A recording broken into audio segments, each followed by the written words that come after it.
Hai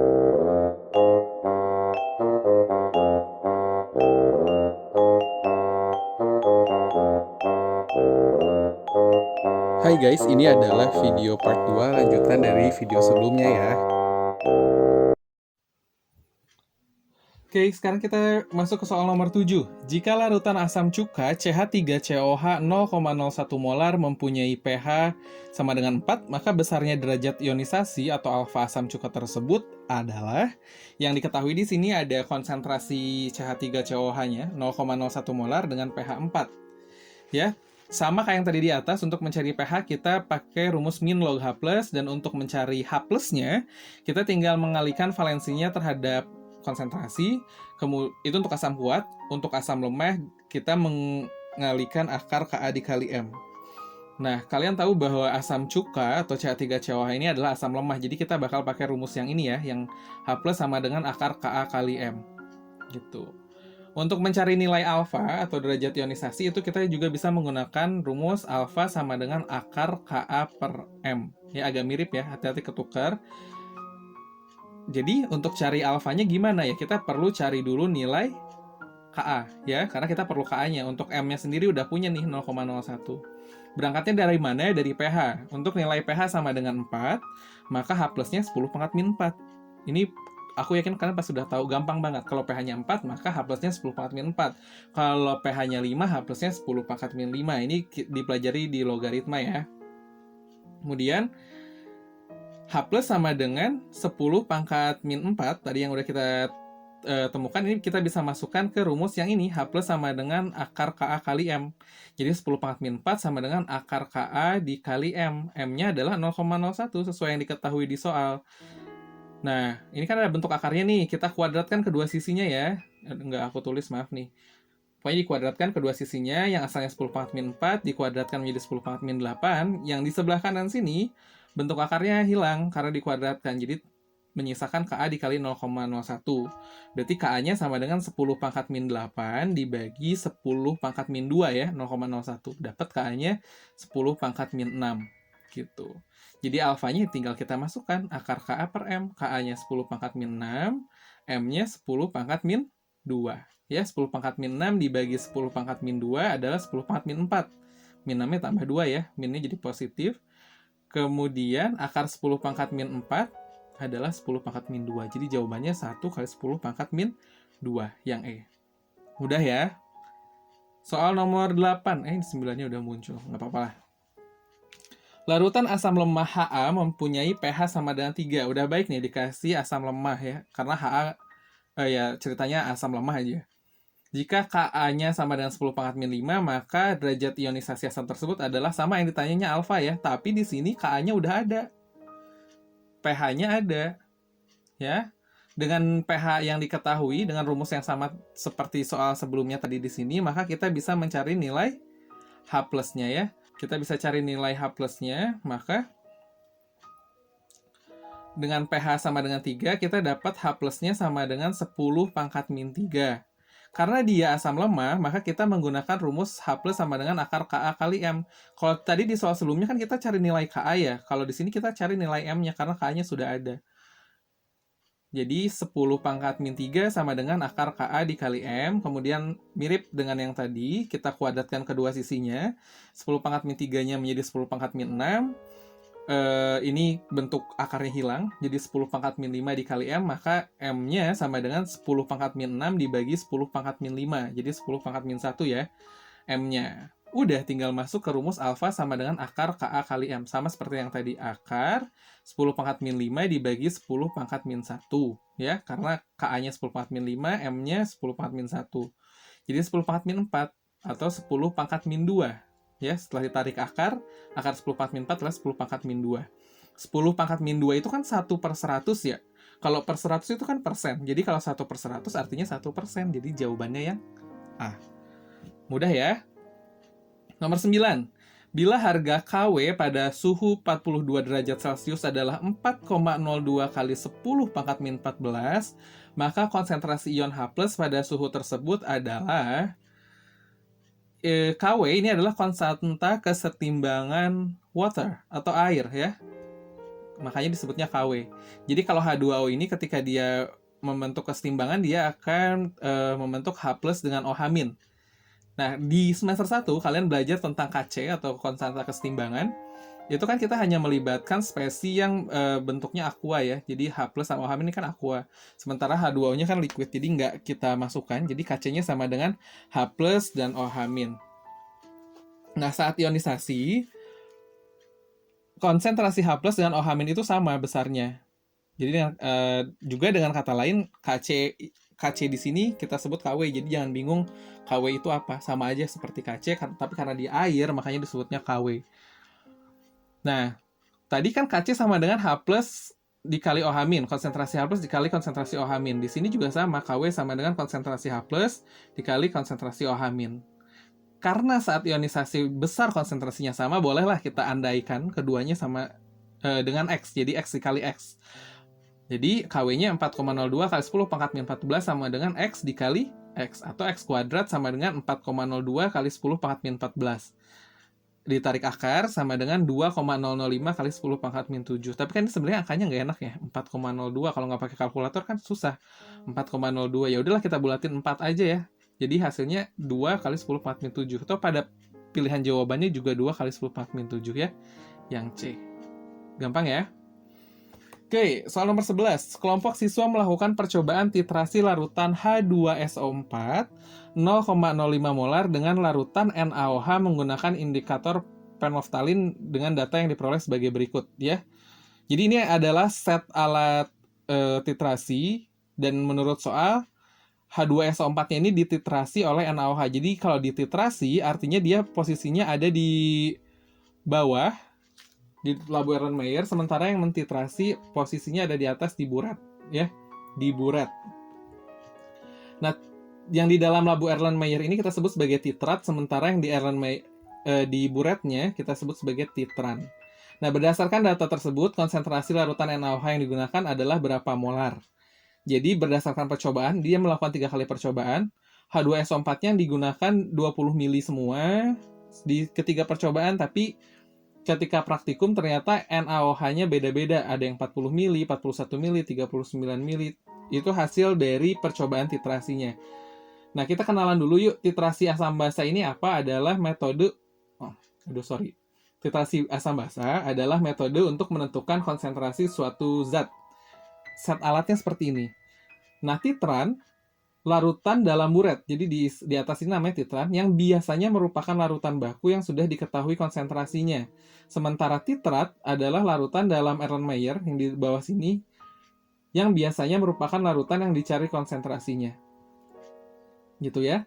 Kemudian, nanti pada saat praktek, kalian pasti udah praktek juga, ada indikator yang digunakan untuk membantu menentukan titik akhir titrasi. Kemudian ada TAT, titik akhir titrasi, yang saat proses penambahan titran dihentikan. Jadi nanti ini kan ada kerannya nih. Kalau sudah mencapai TAT ya tutup kerannya. Nah, tahu di mana sudah sampai TAT-nya itu ketika setelah indikator diteteskan ada perubahan warna di Erlenmeyer di sini. Kemudian ada TE, titik ekivalen saat seluruh titran dan titrat tepat bereaksi, atau H+ sama OH- ya. Nah, untuk titrasi sendiri rumusnya ya ini aja sih sebenarnya. Mol dikatakan mencapai titik ekivalen ketika mol asam sama dengan mol basa. Ya. Jadi kalau mol sendiri kan molaritas nih M sama dengan N per V, berarti molnya sama dengan M kali V. Tapi kita perlu hitung juga valensi masing-masingnya ya. Nah, kalau tadi dibilang bahwa titran biasanya larutan baku yang sudah diketahui konsentrasinya, kok di soal malah ditanya titrannya berapa molarnya? Makanya di sini ada kata biasanya. Jadi nggak selamanya yang di bawah sini yang ditanyakan. Ya suka-suka yang buat soal lah, mungkin ya di sini yang ditanyakan. Ya, oke. Caranya gimana? Ya kita tinggal masukkan aja ke ke rumus yang di sini kalau mau mencari konsentrasi larutan NaOH-nya. Di sini asamnya H2SO4, basanya NaOH ya. Molaritas asamnya ada nggak? Nih untuk masuk rumus ini ada 0,05. Volume asamnya ada nggak? Ada nih 20 mili semuanya ya. Kemudian valensi asamnya berapa? H2SO4 berarti valensi asamnya 2 ya, karena H2 gitu. Udah lengkap semua ini ada. Kemudian mol basa. Molaritas basanya ada nggak? Ini yang ditanya di soal ya, konsentrasi larutan NaOH. Volume basanya ada nggak? Volume basanya ini macam-macam. Valensi basanya NaOH jelas 1.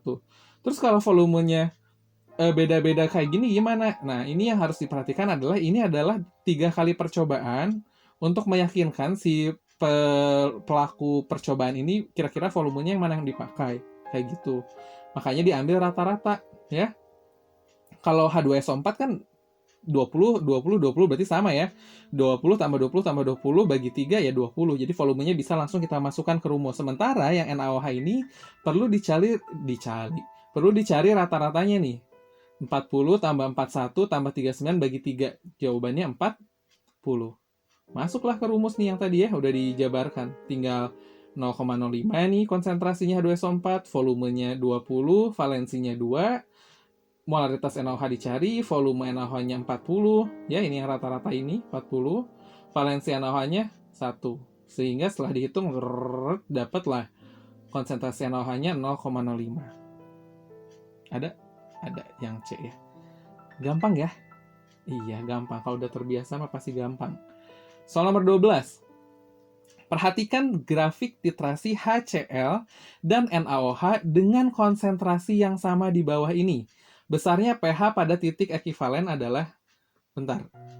Tadi dibilang adalah titik ekivalen saat seluruh titran dan titrat tepat bereaksi.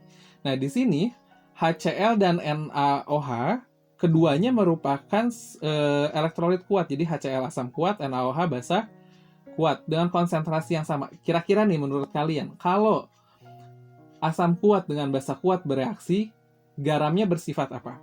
Betul, garamnya bersifat netral dengan konsentrasi yang sama loh di sini. Artinya tidak akan ada sisa asam ataupun sisa basa di akhir reaksi. Maka larutan akhirnya dia akan bersifat netral. Kalau netral pH-nya berapa? Betul, pH-nya 7. Jadi kita bisa langsung menyimpulkan, kalau gitu pH pada titik ekivalennya udah pasti 7 gitu. Nah, itu kalau misalnya dia asam kuat dengan basa kuat, bentuknya akan seperti ini. Titik ekivalennya akan berada di pH sebesar 7. Gitu ya, bentuk titrasinya seperti ini nih. Asam kuat kan pH-nya rendah sekali. Ketika ditambahkan basa kuat, dia pH-nya akan terus naik, terus naik, terus naik, sampai akhirnya mencapai titik ekivalen di pH sama dengan 7. Kalau kalian kebablasan menambahkan basa, dia akan terus naik pH-nya terus seperti itu. Jadi sampai curam ya di atas. Ini adalah grafik titrasi antara asam kuat dengan basa kuat. Terus bagaimana kasusnya jika asam yang bereaksinya itu bukan spesies yang kuat? Misalnya asam lemah dengan basa kuat atau basa lemah dengan asam kuat. Kita lihat ya grafiknya. Nah, ini untuk yang asam kuat dengan basa lemah. Jadi asam kuatnya dititrasi oleh basa lemah. Dengan pH yang kecil, jauh di bawah 7, perlahan dia akan naik pH-nya, naik sampai mencapai titik ekivalen kurang dari 7. Jadi belum sampai 7, titik ekivalennya sudah tercapai, ya. Kemudian sampai akhirnya dia naik tapi nggak terlalu curam seperti contoh yang diberikan di asam kuat dengan basa kuat ya. Untuk grafik grafik titrasi asam lemah oleh basa kuat, dia akan dimulai di pH di sekitar 7. Karena asamnya lemah ya. Jadi kalau asam lemah pH-nya nggak jauh-jauh dari 7, dia perlahan akan naik dititrasi oleh basa kuat ini hingga mencapai titik ekivalen di pH lebih dari 7. Ya, sampai akhirnya dia curam naik ke atas terus ke nilai pH basa. Ya. Itu untuk asam lemah oleh basa kuat. Sementara untuk kalau dua-duanya lemah nih, asam lemah, basa lemah, bentuk titrasinya landai seperti ini, nggak curam tuh. Dekat 7 dia naik, kemudian mulai datar di setelah 7. pH ekivalen ini antara 6 sampai 8. Cuma untuk menentukan asam atau lebih ke asam atau ke basa garamnya, itu kita harus meninjau nilai Ka sama Kb-nya. Tapi nggak kita bahas dulu. Intinya untuk soal nomor 10 ini jawabannya adalah yang 7 karena HCl dan NaOH keduanya adalah asam kuat dan basa kuat. Oke, soal nomor 12. Pada percobaan penentuan konsentrasi larutan asam kuat bervalensi 2 atau H2X dengan metode titrasi, sama nih titrasi kayak tadi ya. H2X dengan NaOH diperoleh data sebagai berikut, mirip seperti yang tadi. maka kita bisa pakai rumus yang sama. Yang ditanya adalah konsentrasi asam, berarti M asamnya nih. Berdasarkan data percobaan, maka konsentrasi asam tersebut adalah M asam yang dicari. Volume asamnya udah ada 10 mili ya. Ambilnya satu aja 10, karena kan sama 10, 10, 10. Valensi asamnya 2, dikasih nih, valensinya 2. Oke. Konsentrasi basanya 0,1 ada. Volume basanya itu yang perlu kita cari rata-ratanya, sama seperti yang tadi tuh, 18 tambah 20 tambah 22. Hasilnya 20 ya. Volume basanya yaitu yang barusan 20 mili, kemudian valensi basanya 1 karena NaOH ya. Udah tinggal masukkan konsentrasi H2X dikali volume H2X-nya 10, valensi H2X-nya 2, konsentrasi NaOH-nya 0,1 ya. Kemudian volume NaOH-nya 20 setelah diambil rata-rata, kemudian valensi NaOH-nya 1 dihitung, dapatlah MH2X-nya 0,10. Jadi jawabannya yang B ya. Soal nomor 13, jika 20 mili asam fosfat H3PO4 0,1 molar dititrasi dengan KOH 0,2 molar, maka volume basa yang diperlukan adalah sama nggak sama yang tadi? Sama caranya, dengan rumus yang sama. Kita masukkan konsentrasi asamnya 0,1, ya. Kemudian volume asamnya 20 mili, valensi asamnya 3 karena H3PO4 ya. Kemudian konsentrasi KOH-nya 0,2, volume basanya yang ditanya, volume KOH-nya, valensi basanya 1 KOH. Dihitung, terdapatlah volume KOH-nya 30. Ya. Kak lagi. Itu kenapa sih volumenya nggak dirubah dulu ke liter? Nggak apa-apa, karena masih dua-duanya masih mili gitu. Di sini mili, di sini mili. Jadi nggak apa-apa, nggak harus dirubah ke liter ya. Jadi jawabannya yang C. Soal nomor 14, kurva berikut menggambarkan perubahan pH pada titrasi apa? Kalau kita lihat, awalnya dia ada di atas 7. Artinya yang dititrasi apa? Di atas 7. Basa. Maka basa di sini yang dititrasi hingga akhirnya dia mengalami penurunan pH cukup curam sampai ke bawah hampir di angka 1 mungkin ini. Artinya ini dititrasi oleh asam kuat. Dan basa lemahnya, basa tuh ketahuan lagi. Dan basanya ini ternyata pH-nya nggak jauh-jauh dari 7. Jadi ini adalah basa lemah. Nih perbandingannya, kalau ini kebalikannya ya, ini asam lemah oleh basa kuat, dekat 7 sampai akhirnya curam, kalau ini juga dekat 7 sampai akhirnya curam ke bawah. Jadi ini adalah titrasi basa lemah oleh asam kuat. Jadi aku kasih penjelasan di sini, kalian baca ya.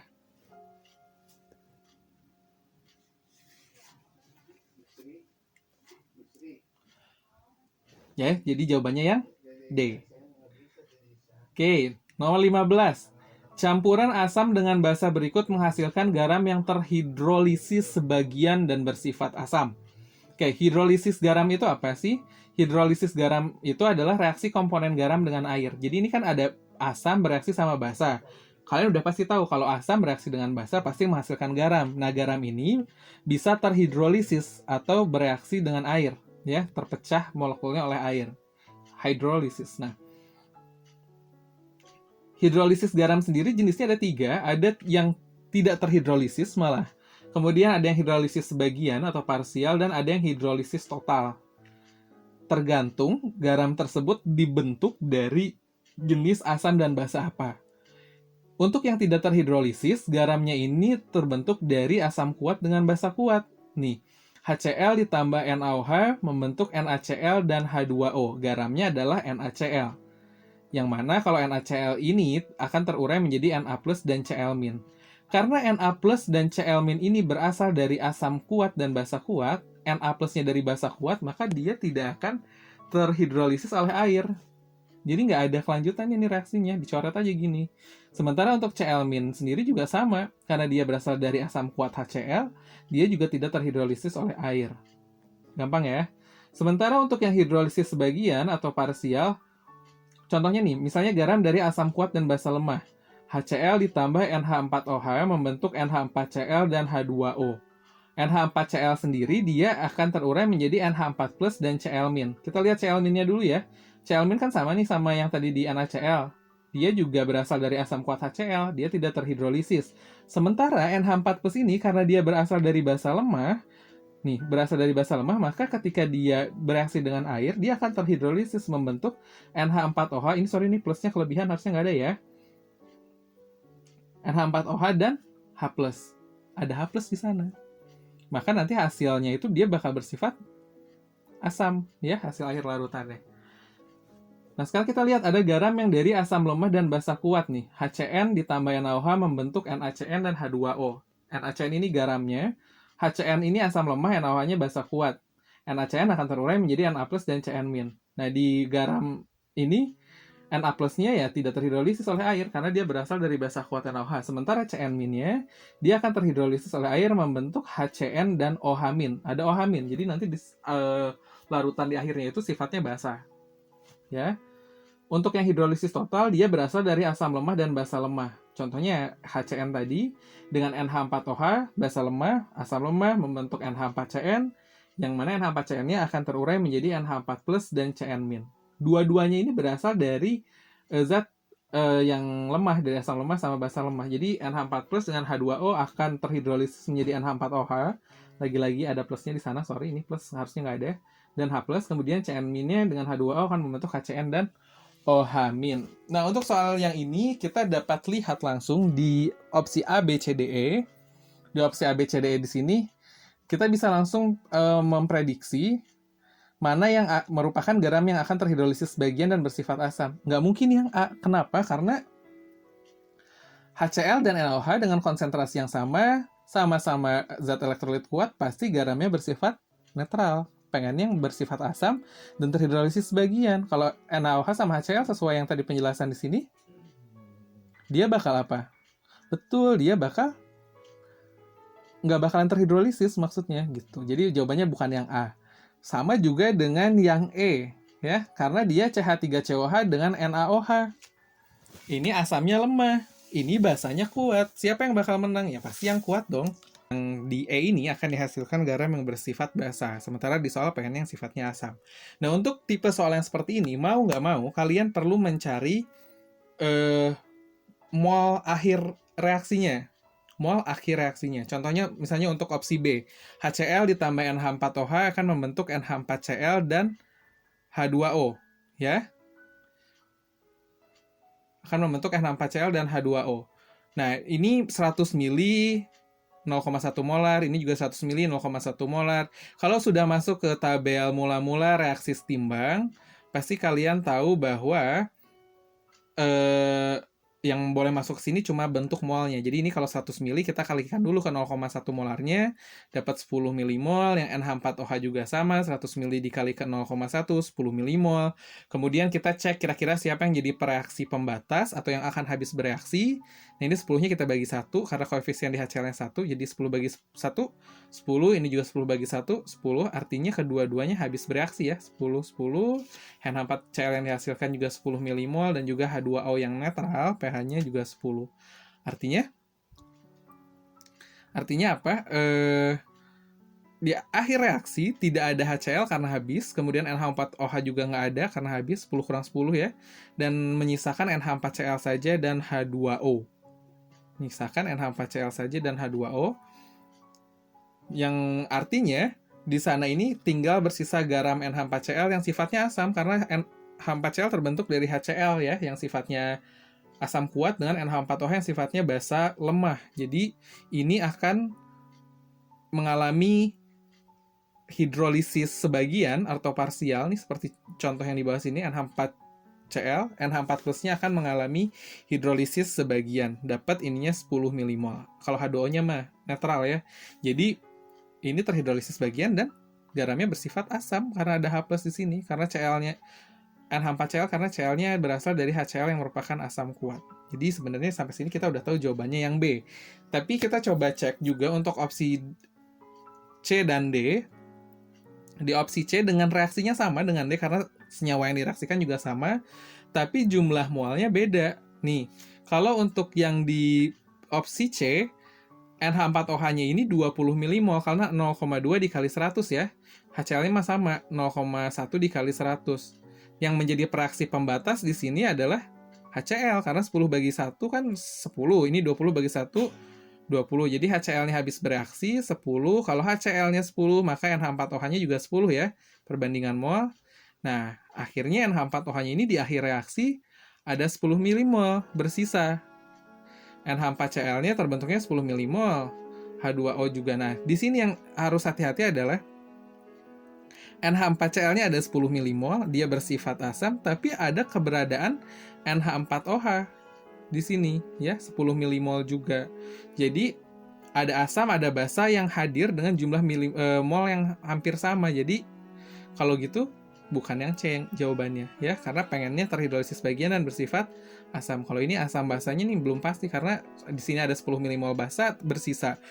Garamnya juga ada yang 10 milimol H+-nya, gitu. Yang D juga, kalau kita periksa, di akhir reaksinya, ini akan menyisakan HCl tersisa 5 milimol, NH4Cl-nya juga ada 5 milimol. Jadi yang D ini ada 5 milimol garam yang terhidrolisis bagian, tapi menyisakan sisa asam HCl-nya juga 5 milimol. Tapi kan pengennya garam yang terhidrolisis bagian dan bersifat asam ya. Yang lebih cocok untuk jawaban seperti ini adalah yang B, karena diharapkan asam basa pembentuknya ini tidak bersisa kalau untuk hidrolisis ya. Jadi jawabannya yang B. Kemudian nomor 16, jika diketahui rumus dari menghitung pH adalah sebagai berikut. H+ sama dengan akar KW per KB dikali konsentrasi garam, terus ada valensi N di sini. Rumus di atas adalah digunakan untuk menghitung pH.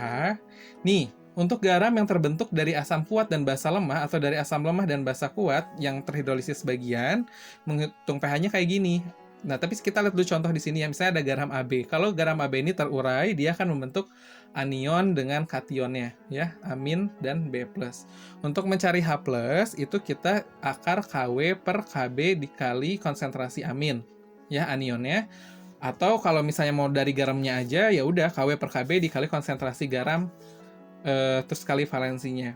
Ya, jadi kalau mau dihidrolisis, kalau nyari H+, itu yang dihitung KB bukan Ka. Ya, karena yang di garam terhidrolisisnya itu si spesi dari basa lemah kayak gitu. Sama kayak OH- juga KW per Ka. Jadi yang difokuskan adalah Ka-nya. Nah, di soal di sini H+ sama dengan KW per KB. Berarti kalau gitu garam di sini akan memiliki sifat asam ya. Kalau garamnya bersifat asam berarti pembentuknya pasti dari asam kuat dan basa lemah. Betul, berarti kalian tinggal cari garam di sini manakah yang terbentuk dari asam lemah dan basa kuat. Kebalik. Dari asam kuat dan basa lemah yang mana? Betul, jawabannya yang B ini. Yang B ya. NH4Cl ini adalah asam NH4Cl ini adalah garam yang bersifat asam karena Cl-nya berasal dari HCl, kemungkinan NH4-nya berasal dari NH4+. Jadi jawabannya yang B ya, bukan yang lain. Nomor 17, berikut adalah hasil uji sifat asam atau basa dari beberapa garam. Garam yang mengalami hidrolisis dan sesuai dengan hasil uji lakmusnya adalah yang mana? Ini karena nggak jelas, aku salin ulang di sini. Pertanyaannya adalah yang mengalami hidrolisis dan sesuai dengan hasil uji lakmusnya. Jadi nggak semua garam di sini mengalami hidrolisis, ada yang tidak terhidrolisis sama sekali. Kita lihat NaCl, kemungkinan senyawa pembentuknya adalah NaOH dan HCl. Jelas-jelas keduanya kuat, jadi tidak terhidrolisis. Dan hasil uji lakmusnya benar nggak kira-kira? Dikasih merah-merah, dikasih biru, tetap biru. Betul ya, karena dia bersifat netral NaCl ini, garamnya. Jadi dia tidak akan mengubah hasil uji lakmus karena garamnya bersifat netral. Kemudian untuk CH3COOK. CH3COOK ini ketika diuji lakmus hasilnya biru dan biru, oke. Kita prediksi dulu senyawa pembentuknya apa? CH3COOK. Kemungkinan dari CH3COOH dan KOH. Ya. Di sini CH3COOH kalian udah tahu ini asam lemah, KOH ini adalah basa kuat. Jadi dia terhidrolisis sebagian. Kan pengennya di soal nih garam yang mengalami hidrolisis. Oke, berarti nomor 2 ini mengalami hidrolisis garamnya. Ya, CH3COOK ini. CH3COO-nya mengalami hidrolisis. Hasil uji lakmusnya dia membirukan lakmus. Lakmus merahnya jadi biru, lakmus birunya tetap biru. Betul nggak? Betul. Karena apa? CH3COOK ini sifatnya garamnya bersifat basa karena KOH-nya yang kuat ya. Jadi hasil uji lakmusnya juga betul untuk yang kedua. Kemudian yang ketiga, NH4Cl. kemungkinan dia terbentuk dari NH4OH dan HCl, ya. Jenis hidrolisisnya ini pasti terhidrolisis sebagian karena NH4OH-nya basa lemah, HCl-nya asam kuat. Kemudian diuji dengan lakmus, dia yang merah tetap merah, yang biru jadi merah. Artinya dia ini garamnya bersifat asam. Bener sih, karena kan terbentuknya dari HCl ya. HCl-nya kan asam kuat nih, NH4OH-nya basa lemah. Jadi hasil uji lakmusnya betul.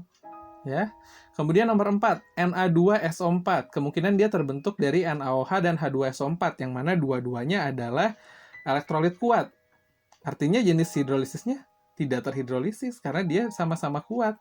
Hasil uji lakmusnya pun salah, karena kalau sama-sama kuat garamnya bersifat netral.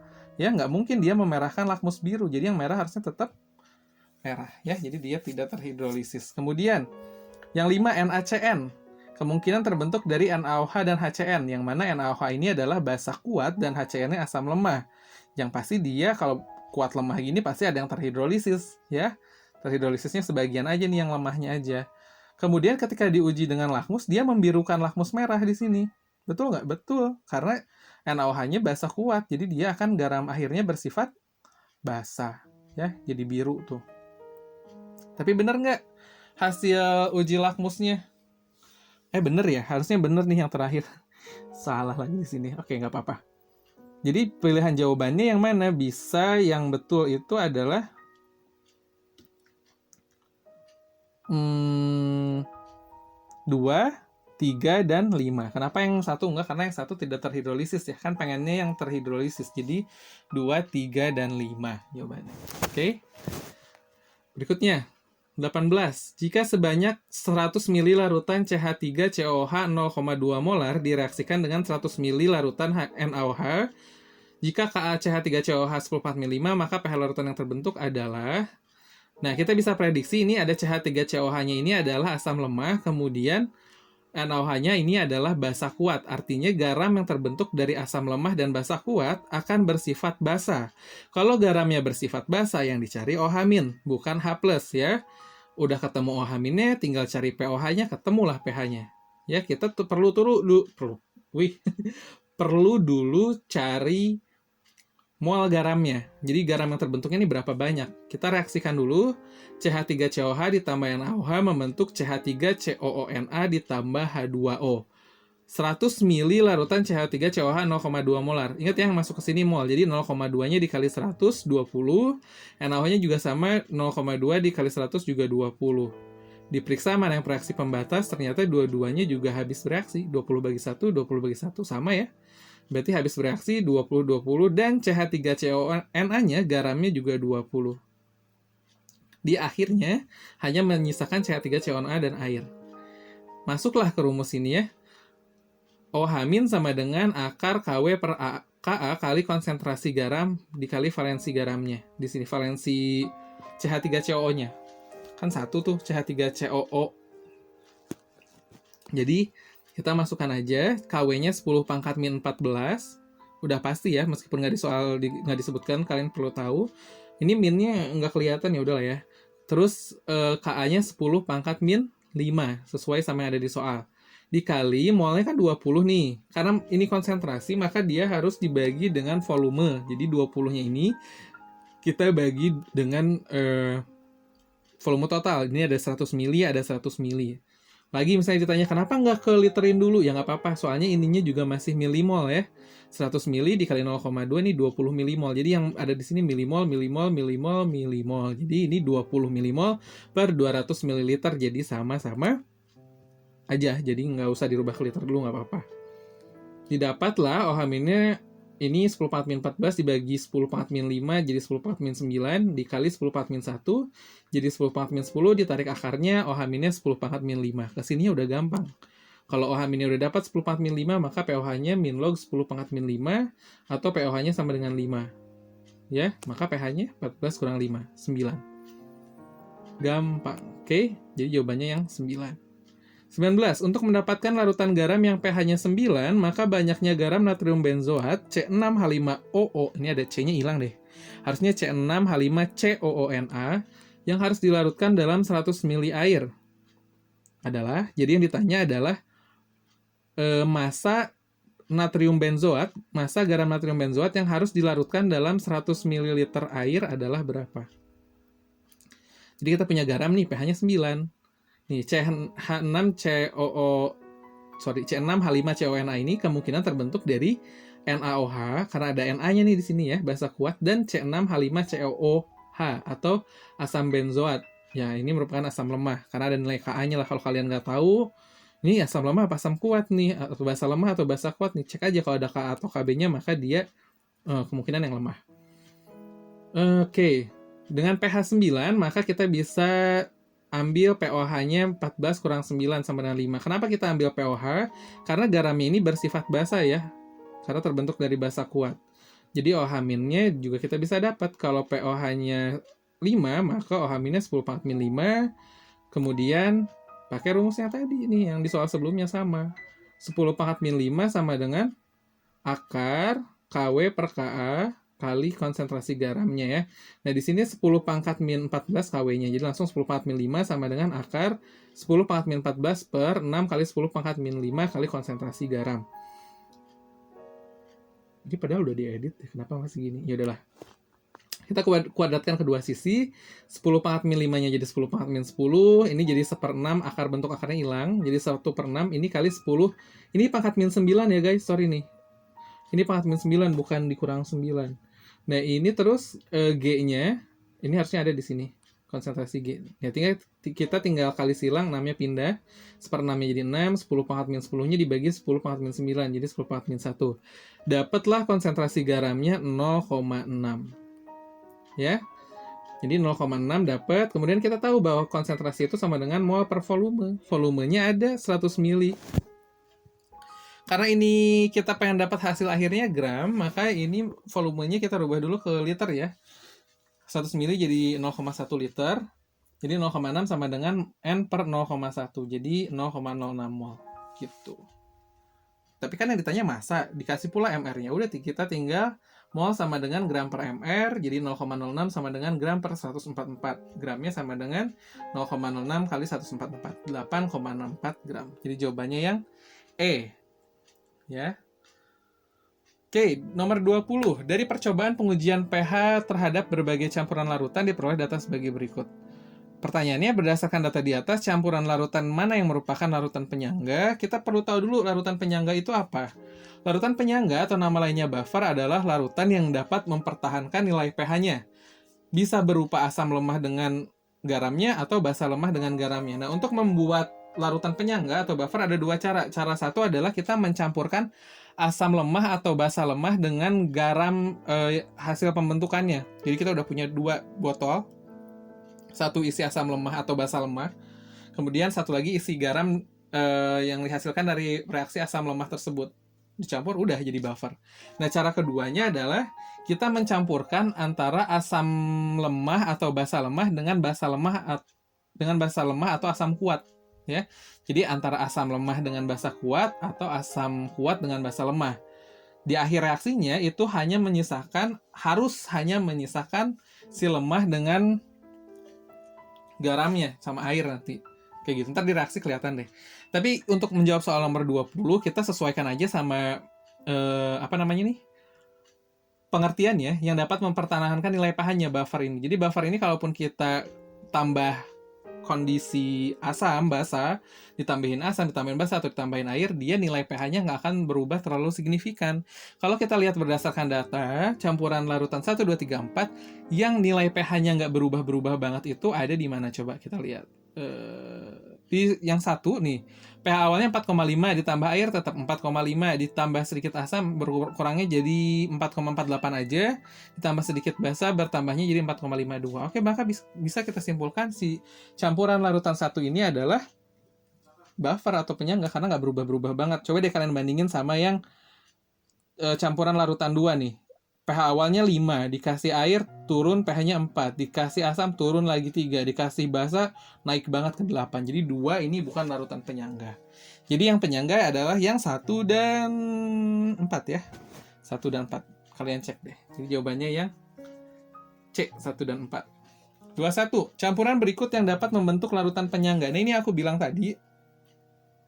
Kalau kita lihat di sini kita pakai cara 2. Jadi kita perlu ngecek masing-masing reaksi yang harus hanya menyisakan asam atau basa lemah dengan garamnya. Kalau misalnya ada si kuat yang bersisa di sana, kalau ada si kuat yang bersisa di sana, maka dia tidak akan membentuk larutan penyangga, ya. Kita periksa dari yang B dulu deh. Ya, kalian tahu lah kenapa aku dari B dulu, karena jawabannya pasti yang oke, kita cek. Yang B ini NH4OH dengan HCl, ya. HCl-nya ini asam kuat. Jadi harusnya kalau dia pengen membentuk larutan penyangga, si HCl ini nggak boleh bersisa di akhir. Jadi kita tulis dulu reaksinya. 50 mili NH4OH bereaksi dengan 50 mili HCl. Jadi ini 20 milimol ya, 50 kali 0,4. Ini juga 50 kali 0,4. Sama-sama 20 milimol, dicari reaksi pembatasnya ternyata sama, NH4OH-nya habis, HCl-nya habis, menyisakan NH4Cl dan H2O. Maka bisa kita simpulkan yang B inilah yang akan membentuk larutan penyangga karena tidak menyisakan bener nggak? Salah, ya sorry. Yang B ini bukan larutan penyangga. Kenapa? Karena meskipun si kuatnya ini habis, tapi ternyata si lemahnya ini nggak bersisa juga, ya. Habis. Jadi kalau mau jadi penyangga, ininya harus bersisa, yang garamnya juga ada, tapi si kuatnya harus habis. Ya ini oke, si kuatnya habis, tapi ini nggak bersisa. Jadi B bukan penyangga ya. Yang C juga nih, H2SO4 tambah 2NH4OH. Ini reaksinya perlu kalian setarakan dulu ya. Aku yakin kalian udah bisa sih nyetarain reaksi. H2SO4-nya 50 mili, 0,4, berarti dia 20 milimol. NH4OH-nya 50 mili, 0,2, berarti dia 10 milimol. Kita cek reaksi pembatasnya dengan membagi ke koefisien. Ini 20 dibagi 1 berarti 20, 10 dibagi 2 berarti 5. Ya, berarti yang menjadi reaksi pembatas yang akan habis di hasil reaksi adalah NH4OH-nya. Jadi 10 ini bakal habis 10. Nah, terus ini angka 5 muncul dari mana? Ini aku bilang tadi kalian perlu untuk menyetarakan reaksinya ya. Jadi kalau ini 2, ini ya ini satunya, jadi 1:2. Jadi kalau ini 10, ini 5. Ya. Nah, kalau kita lihat di hasil akhir reaksi, justru yang bersisa si kuat. Makin nggak bisa membentuk larutan penyangga, karena kuatnya yang bersisa. Ya. Si lemahnya habis malahan. Garamnya mah ada, gitu. Jadi bukan C juga jawabannya. Juga bukan yang D, karena yang D ini kondisinya mirip dengan yang B, di mana mirip dengan yang C malah. Di mana si KOH-nya nih, HCOH dengan KOH, si KOH-nya justru di sini bersisa. Kan ini 50 kali 0,2 ya untuk HCOH-nya, jadi ada 10 milimol, KOH-nya 100 dikali 0,2, jadi ada 20 milimol. Setelah dihitung ternyata bersisa si KOH-nya 20 dikurangi 10. Tuh. Bukan larutan penyangga, karena tadi ingat penyangga itu harus menyisakan si lemah dengan garamnya ya. Garamnya ada, lemahnya habis. Sama yang E juga, kondisinya mirip dengan yang B kalau yang E. Karena setelah dihitung 50 mili HCOH 0,2 molar, 10 milimol, 50 mili NaOH 0,2 molar, 10 milimol. Kalau lupa ya tadi tinggal kaliin ya. Ternyata di hasil akhir reaksi keduanya habis. Si lemahnya pun habis gitu, menyisakan garamnya aja. Jadi dia juga tidak akan membentuk larutan penyangga. Sementara yang A nih, aku kasih warna yang beda soalnya itu udah pasti jawabannya. Yang A ini 50 mili KOH 0,2 molar dengan 100 mili HCN 0,2 molar. Jadi kalau kita masukkan ke dalam tabel sini, yang jadi reaksi pembatas KOH-nya, karena 10/1 ya, ini 20/1. Jadinya habislah si KOH ini.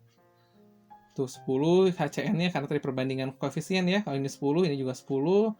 Bersisalah HCN-nya 10, KCN-nya juga ini 10 nih. Sorry ini salah ngetik ya. Ini hasil kopas sih soalnya. Bukan kopas jawaban, kopas tabel jadi aja. Ini juga sama 10. Jadi jawabannya yang betul adalah yang A. Oke, 22. Aduh, capek. Capek ya, nggak apa-apa. Tetap semangat. 22. Pasangan yang merupakan larutan penyangga adalah, ingat tadi penyangga itu adalah asam atau basa lemah dengan garamnya ya. Yang mana kira-kira? HCl dengan NH4Cl? Jelas salah, HCl adalah pasti asam kuat. NaF betul, garam oke, dengan HF oke, asam lemah oke. 3. NH4OH oke, basa lemah NH4Cl garam betul, nomor 3. Nomor 4, HCl asam kuat, MgCl2 ini garam. Jadi bukan ya, jawabannya 1 dan 3. Nih dikasih lagi gambarnya. 2 dan 3. Aduh, sorry. Jadi jawabannya yang B ya, 2 dan 3. 23. Asam asetat dengan Ka 10⁻⁵ sebanyak 0,2 mol dicampur dengan Na asetat. Jadi di sini ada asam lemah, asam asetat dicampur dengan garam Na asetat ya. Dengan garamnya dengan volume total 1 liter, maka pH larutan buffer tersebut adalah berapa pH-nya? Ya udah, pH buffer itu agak beda sama yang hidrolisis. Kalau di pH buffer, untuk mencari H+, nggak jadi Kb ya, tetap Ka dikali konsentrasi asam per konsentrasi garam, dikali valensinya kalau ada. Kemudian untuk OH- ini Kb dikali konsentrasi basa per konsentrasi garam. Untuk soal nomor ini, asam lemahnya CH3COH, garamnya CH3CONa, berarti tinggal langsung aja. H+ sama dengan Ka kali asam per garam ya, konsentrasi asam per konsentrasi garam. Ka-nya 10⁻⁵, kemudian 0,2 mol per 1, karena ini dianggap volume totalnya kan 1 liter ya. Kemudian Na asetatnya 0,02 per 1. Jadi 10⁻⁵ dikali 10, jadi 10⁻⁴. Maka pH-nya tinggal min log 10⁻⁴. Jadi jawabannya 4. Gitu ya, gampang ya. Udah muncul nih merahnya. 24. Untuk membuat larutan penyangga dengan pH 9. Ini udah ketahuan pH-nya. Kalau di soal yang sebelumnya tadi kita ditanya pH-nya, di soal yang ini kita udah tahu pH-nya. Ke dalam larutan NH4OH 0,5 molar dengan Kb 10⁻⁵ harus ditambahkan HCl 0,5 molar sebanyak berapa? Oke. Ingat ya, molaritas tadi mol per volume, kemudian untuk konsentrasi OH-, kenapa OH-? Karena di sini larutan penyangganya terbentuk dari basa lemah NH4OH. Jadi yang kita cari OH-nya ya. Kb dikali konsentrasi basa per garam. Nah, kita tulis dulu reaksinya NH4OH ditambah HCl membentuk NH4Cl dan H2O. Mula-mula H4OH-nya 400 ml kali 0,5 molar, ada 200 milimol. Sementara HCl-nya kita nggak tahu volumenya berapa, ya. 0,5, anggaplah volumenya X, jadi 0,5 dikali X. Oke, 0,5X. Syarat dari larutan penyangga yang dibuat dari asam dan basa, itu si spesies yang kuatnya harus habis. Jadi HCl di sini harus habis. Jadi di reaksinya juga 0,5X. Kalau di hasil reaksinya 0,5X kan mereka saling mengurangi nih. Di hasil akhirnya nggak ada. Terpenuhilah syarat dia membentuk larutan penyangga. Kalau dia 0,5X, maka NH4OH-nya juga 0,5X karena 1:1 ya. NH4Cl-nya juga 0,5X, H2-nya juga 0,5X. Jadi di akhir reaksinya ini untuk NH4OH-nya 200 kurang 0,5X, NH4Cl-nya sorry banget guys, aku lupa ngedit. Ini juga harusnya 0,5X, ini juga 0,5X. Ini salah ya. Ini salah, maaf. Tapi nggak apa-apa, kita ambil dari sini aja, yang penting kalian ngerti. Ya, tadi ya harus habis tandanya. Dengan pH 9, maka pOH-nya 14 kurang 9, atau OH-nya 10⁻⁵, karena pOH-nya 5.